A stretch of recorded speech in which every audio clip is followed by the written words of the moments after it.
Hello बच्चों, class tenth की हमारी एक्सरसाइज चल रही है 5.2 का हमारा क्वेश्चन चल रहा है 5। क्वेश्चन 5 हमारा क्या कहता है, देखिए क्वेश्चन 5 हमारा कहता है find the numbers of term in each of the following APs. तो आपको इसमें भी ए एन वाला ही फॉर्मूला लगाना है। A2 A3 and A N आपका दिया हो रहा है। देखा हम इसको कैसे करते हैं, देखिए क्वेश्चन नंबर 5 का फर्स्ट पार्ट। इसमें आपको एक एपी दे रखी है। क्या एपी दे रखी है? 7, 13, 19 एंड 205। तो हमारी फॉर्मूला किसका लगेगा? ए एन का। ए एन का फॉर्मूला हमारा क्या लगेगा? A N equal to A plus N minus one D. आपका डी कैसे निकलेगा इसमें? देखिए ए आपके पास है, एन हमें निकालना ही है, ए एन हमारे पास है, डी कैसे लगेगा? 13 माइनस 7। अब 13 में से अगर आपके 7 माइनस होंगे तो कितना बचेगा? 6। तो हमारा डी कितना आ गया? 6। तो ए एन की जगह 205 equal to 7 plus N minus 1 और डी कितना है हमारा? 6। 205 के पास 7 को लेकर आओ, माइनस का हो जाएगा equal to N minus 1 D. Done. D हमारा 6 है। तो 205 में से अगर आपके 7 माइनस होंगे तो हमारा कितना निकल कर आता है? हमारा निकल कर आता है 198। कितना निकल कर आता है हमारा? हमारा निकल कर आता है 198। 198 इक्वल टू एन माइनस 1 6। अब 6 को भी इसके पास ले आओ, ये किसका हो जाएगा आपके पास? बताइए। या फिर इसको ऐसे भी कर सकते हो आप, देखो मैं बताती हूँ आपको। एन को 6 से एक बार मल्टीप्लाई करो, 6n माइनस 1 को 6 से मल्टीप्लाई करो 6n। ऐसे भी हो सकता है, दो तरीके से होता है। इसमें मैं दूसरा तरीका कर देती हूँ, दूसरे सेकंड पार्ट में दूसरा। तो 198 अब ये माइनस का है, प्लस का हो जाएगा 6 equal to 6n equal to 6n हो गया।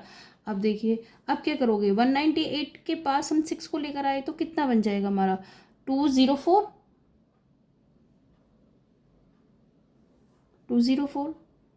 Equal to 6n। अब 6n इक्वल टू 204।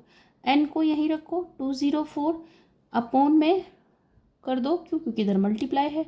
6 3 जा 18 और बचे 2, 6 4 जा 24। तो n की हमारी वैल्यू क्या आ गई?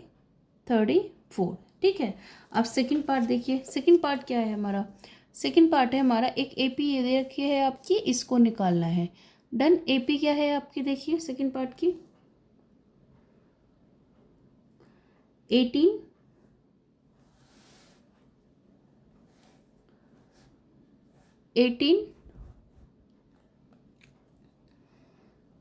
15, 1/2, 13 एंड 47, वो भी माइनस का, 47 हमारा माइनस का है। तो ए हमारी कितनी आ गई? 18। अब डी कैसे निकालेंगे हम? डी का फॉर्मूला क्या होगा? A2 minus A1। इसको पहले मिक्स फ्रैक्शन से सुंदर सा सिंपल बना लेंगे। 15 2 30, 30 और 1 31। तो 31/2 हमारी डी आ गई। अब हम क्या करेंगे? ये सिंपल आ गई तो डी हमारी माइनस होगी, माइनस होके सिंपल फ्रैक्शन लगा दो, 1 हो गया। 2 एलसीएम आ गया, इधर 31 रहेगा, इधर 18 2 36 रहेगा। तो डी हमारी आएगी माइनस की 5/2। डी हमारी ये आएगी, क्योंकि ये फ्रैक्शन में था ना, ये सिंपल था तो इसको ऐसे छोड़ नहीं सकते, इसको भी फ्रैक्शन में बनाना पड़ेगा, 5/2। अब ए एन का वही फॉर्मूला, ए प्लस एन माइनस 1 डी, ए प्लस एन माइनस 1 डी। ए कितना है हमारा? 18। ए एन कितना है हमारा? -47, -47 प्लस का प्लस, एन का एन माइनस का 1 -5/2।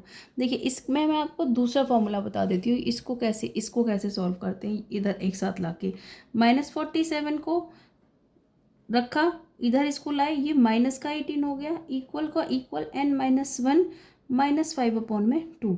अब माइनस माइनस आपको पता है प्लस होता है, प्लस होगा कितना आ जाएगा?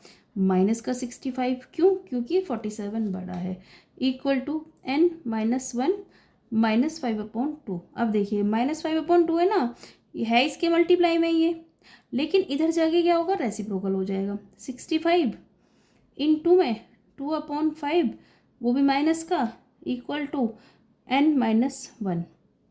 कोई प्रॉब्लम नहीं है।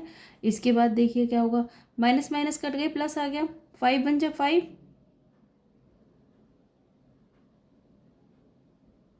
5 3 जा 15, 13 आ जाएगा। अब 13 अगर हमारा आ गया तो 13 इंटू 2 इक्वल टू n-1, तो 13 2 जा 26 प्लस का, क्योंकि माइनस माइनस यहाँ कैंसिल आउट हो गए थे, इक्वल टू n-1। अब n को यहीं रखना है और 26 के पास इसको लेकर जाएंगे, प्लस का हो जाएगा। तो n की हमारी क्या वैल्यू आ गई, n की हमारी वैल्यू आ गई है 27। ये n आया 27 और ये n आया था हमारा 34। ये हमारे 5 क्वेश्चन के फर्स्ट पार्ट और सेकंड पार्ट दोनों हो गए हैं 5th क्वेश्चन के।